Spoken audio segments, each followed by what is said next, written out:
Scott MacGregor here with Rapid Media TV, and I'm at the 2016 Canoecopia show, and I'm here with my friend Carrie. Hi, Carrie, Scott. how's it going? Good. You're the kind of the general manager of a reasonably new initiative called Path of the Paddle, and it's why don't you tell me a little bit about that and how that got started and what your goals are? For sure. So it's a not-for-profit association named in honor of Bill Mason, of course, Path of the Paddle being familiar.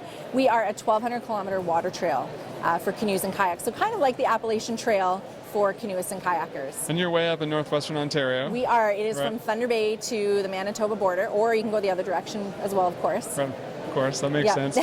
So how did this come about? Like, how was this trail already there? Like, how do you go and create this many miles of trail? Right. We go through some really well-established areas like Canoe Provincial Park, and we were cutting raw bush to create some of our portages and campsites. We went about it because it's part of the Trans-Canada Trail. And so how do we connect Thunder Bay to Manitoba? Most people aren't going to hike the Canadian Shield, and it's been paddled for thousands of years, so it's the right way to go through, but we did have to do some elbow grease hard work to get it up to par. So what happens when you hit the Manitoba border? Then you can get someone to pick up your canoe and keep hiking if you want. Right, does the route end, or could you carry on? You could carry on canoeing or hiking as well. Yeah, That's we great. just manage the taking care of the portages and campsites for our stretch. Great. So you've convinced me I should get up there to Northwestern Ontario and do this. What's my next step? So and here at the show, when people come by and they say, "Look, this is really great that this exists," and you have a map, but are there outfitters in the region, or are people like loading up the truck and they're coming with all their own gear? How does that work? Both ends. So we have a website, pathofthepaddleassociation.com.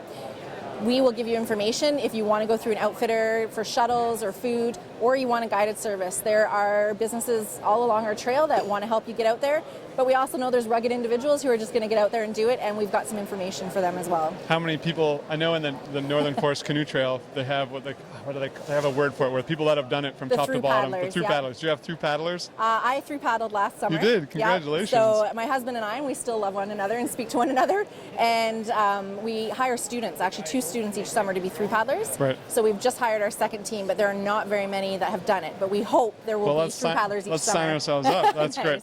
Carrie, thank you very much. Yeah, good luck at the rest of the show. Thank you. Scott MacGregor here at the Path of the Paddle booth at Canoecopia in 2016 for Rapid Media, helping you paddle forever.